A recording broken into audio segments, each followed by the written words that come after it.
Il est 12h45. Bonjour à tous. Voici les titres de l'actualité de ce mercredi.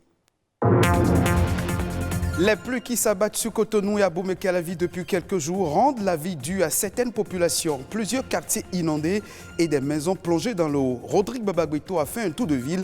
Le reportage à suivre. Le virus de l'hépatite, un tueur silencieux au stade avancé, il provoque le cancer de foie, la dépression et favorise le diabète. On en parle dans ce journal.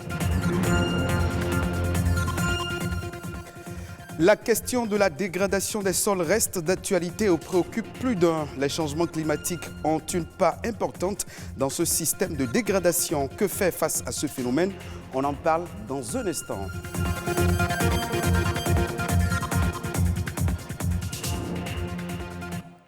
Les populations de Cotonou et à Boumé-Calavi font face depuis quelques jours au phénomène cyclique des inondations. Les dernières pluies ont déjà transformé certains quartiers.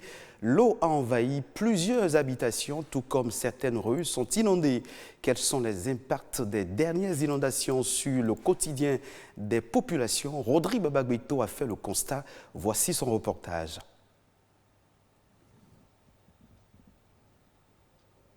Quand elle sort de sa maison ou quand elle y revient.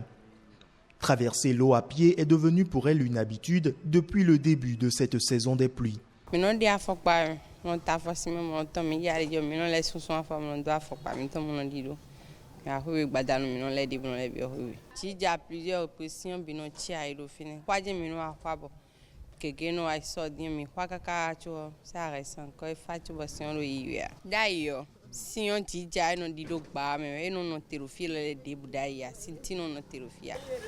Une saison des pluies qu'elle vit aujourd'hui comme jamais auparavant.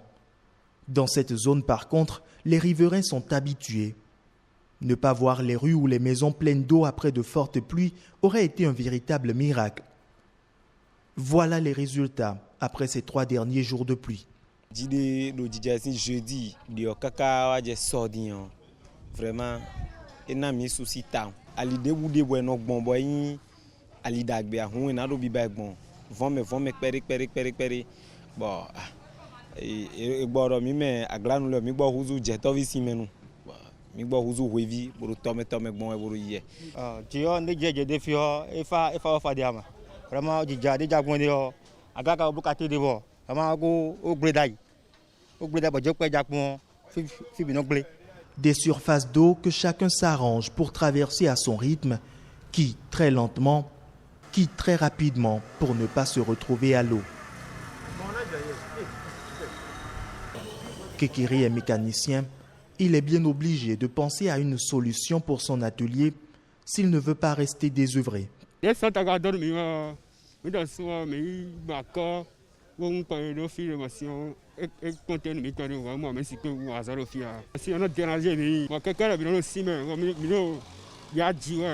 Cette souffrance, les populations la vivront-elles encore longtemps? La grande saison des pluies, démarrée en avril, dure jusqu'à la moitié du mois de juillet. Heureusement souffle sur le Bénin un vent d'asphaltage dont les populations de ces zones espèrent pouvoir être au plus tôt les bénéficiaires. Souvent qualifiées de tueuses silencieuses, les hépatites sont multiformes et seul un dépistage précoce permet de connaître son état sémiologique. Quelles sont les voies de transmission et les traitements disponibles pour soigner les hépatites? Le reportage. Dans le monde, il existe plusieurs formes d'hépatite virale. Selon le dernier rapport mondial de l'OMS, 325 millions de personnes sont atteintes de l'hépatite B ou C. Les spécialistes évoquent des causes variées. Et ces virus sont désignés dans l'ordre alphabétique suivant leur découverte de A, B, C, D et E. Au Bénin, c'est les causes infectieuses. Et dans ces causes infectieuses, on va parler des causes infectieuses virales. Il y a les causes toxiques et il y a les causes métaboliques. Ça concerne les sujets qui sont souvent très obèses. Il y a d'autres causes, les causes immunologiques, les tisanes que vous prenez, certains médicaments aussi qui peuvent être cause d'inflammation du foie. Au Bénin, les hépatites B ou C exposent plus à la chronicité lorsqu'ils ne sont pas tôt détectés, tant les signes sont silencieux. Il y a ce qu'on appelle les infections aiguës et les infections chroniques. Aiguës pour dire que le délai de l'infection ou de l'inflammation jusqu'à la guérison de la maladie, ça n'excède pas les 6 mois. Quand l'infection évolue au-delà des 6 mois, on parle de chronicité. Et si vous passez à la phase chronique, ce qui voudra dire que vous êtes exposé aux complications. Et notamment les complications, c'est la cirrhose et c'est le cancer du foie. Dans 80% des 2 cas, il n'y a pas de signe. Avant que l'ITER n'apparaisse, généralement, vous avez de la fatigue, de la fièvre, des douleurs dans les articulations. L'hépatite est qualifiée de tueur silencieux. Son mode de transmission reste tout précoce et dangereux. La majorité ont l'hépatite B, mais c'est une contamination qui se fait très tôt dans les premières heures de vie, de la mère à l'enfant. Ça peut se faire de façon horizontale avec les enfants vivant sous le même toit. Les autres voies qui sont sexuelles ou bien sanguines, c'est beaucoup plus rare. Le virus C, c'est une contamination purement sanguine. Avec l'évolution de la science, il existe aujourd'hui un vaccin pour prévenir les hépatites et des moyens de traitement pour les personnes atteintes. On a du vaccin monovalent pour vacciner systématiquement dès les premiers jours de vie tout enfant qui naît. La vaccination pour l'hépatite B, il faut dire chez l'adulte, c'est le schéma à 3 doses. Concernant la forme aiguë, chez l'hépatite B, il n'y a généralement pas de traitement. C'est le repos et il faut éviter d'autres produits qui agressent le foie davantage. Tout rentre dans l'ordre, l'organisme se charge de régler le problème dans les 6 mois. C'est seulement ceux qui font une hépatite chronique active, c'est ceux-là qu'on prend en charge. Parce que les traitements qu'on donne pour l'hépatite B, c'est un traitement à vie. Alors que pour l'hépatite C, c'est un traitement de 3 mois et là, vous avez la guérison dans les 3 mois après le traitement. Le Bénin se situe dans une zone de forte endémicité. Pour plus de sécurité, les médecins recommandent le dépistage précoce et la vaccination chez les sujets sains. La baisse de fertilité des sols constitue une des principales difficultés que connaît actuellement l'agriculture béninoise. Les terres cultivées s'épuisent à un rythme accéléré et les rendements des cultures baissent continuellement. La question de la dégradation des sols reste donc d'actualité. Les changements climatiques ont aussi une part importante dans ce système de dégradation. Que faire face à ce phénomène? Félix Coelho, maître assistant en sciences des sols, nous en parle. Tout récemment, au niveau de 17 communes, nous avons constaté que 16 à 20% des terres sont érodées, donc à un niveau de dégradation élevé. Et au niveau de ce phénomène, nous avons surtout les pratiques inappropriées des agriculteurs, telles que l'utilisation abusive des engrais et des pesticides, et nous avons les feux de brousse. Et nous avons la destruction du couvert végétal. Au fait, l'eau et le vent ne constituent pas tellement une menace pour les sols, mais sont les agents naturels de la dégradation. Il faut sensibiliser les acteurs du monde agricole. Si ces acteurs n'ont pas conscience de l'effet de leurs mauvaises pratiques sur le sol, ils ne pourront pas changer de comportement. Et deuxièmement, il faut mettre à leur disposition les bonnes pratiques. Et quand on parle de bonnes pratiques, il faut éviter par exemple les feux de brousse. Et pour éviter les feux de brousse, il suffit de faire un paillage que nous appelons mulching. Donc, l'agriculteur nettoie sa parcelle, mais il laisse les résidus sur place et il fait le semis dans les résidus. Ensuite, il faut limiter le labour. Il faut faire un minimum labour ou bien il ne faut pas du tout faire le labour.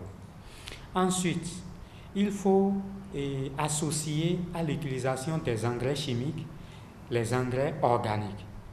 Aussi, pour ce qui concerne les insecticides et les herbicides, nous avons des plantes à effet insecticide, donc des extraits de plantes que nous pouvons utiliser pour tuer les ravageurs. Et là, on n'aura pas besoin d'utiliser les insecticides. Et là, on peut alors protéger les terres. Hors de nos frontières, au Sénégal plus précisément, la forêt classée de Mbao et son jardin botanique aménagé sur plusieurs hectares constituent une source intarissable pour la santé du couvert végétal et de la biodiversité. Ce reportage que je vous invite à suivre nous en dit long. Carapa procera, encore appelé Tulukuna, Elaïs guinéensis, palmiers à huile, des espèces caractéristiques de la zone forestière du sud, d'Etharium, d'Itar et Raya du bassin arachidier. Ici, c'est le Sénégal écogéographique en miniature. Sur les pas de cette dame, nous allons à la découverte de l'arboretum de la forêt classée de Mbao. On a dit pour notre arboretum, mais pourquoi ne pas essayer, disons, de reproduire, enfin en tout cas d'essayer d'avoir une représentation en miniature de ces zones-là en termes d'espèces forestières. On a découpé donc notre arboretum en 7 zones, les 6 zones écogéographiques du Sénégal et une zone internationale où on a prévu d'implanter des espèces exotiques. L'objectif, c'est de mettre à la disposition donc, de l'Université de Dakar, des universités de manière générale, et des lycées, des collèges, etc., un support à l'éducation. Cet espace forestier en plein Dakar s'étend sur 5 hectares. Il est totalement délimité avec une clôture grillagée. Cet argent qu'on a utilisé pour l'aménagement de l'arboretum vient d'un projet qui n'a pas finalement vu le jour, c'était l'accompagnement de la fermeture de la décharge de Mbogos. Et donc, comme on avait un peu d'argent à la fin du projet, donc on a dit mais il faut qu'on démarre l'aménagement de cet arboretum et on a commencé en 2016-2017. Au total, 75 espèces ont été identifiées selon le dernier inventaire floristique effectué en 2019. Mais 75 espèces, il y a des espèces qui ne sont pas dans la liste des espèces caractéristiques.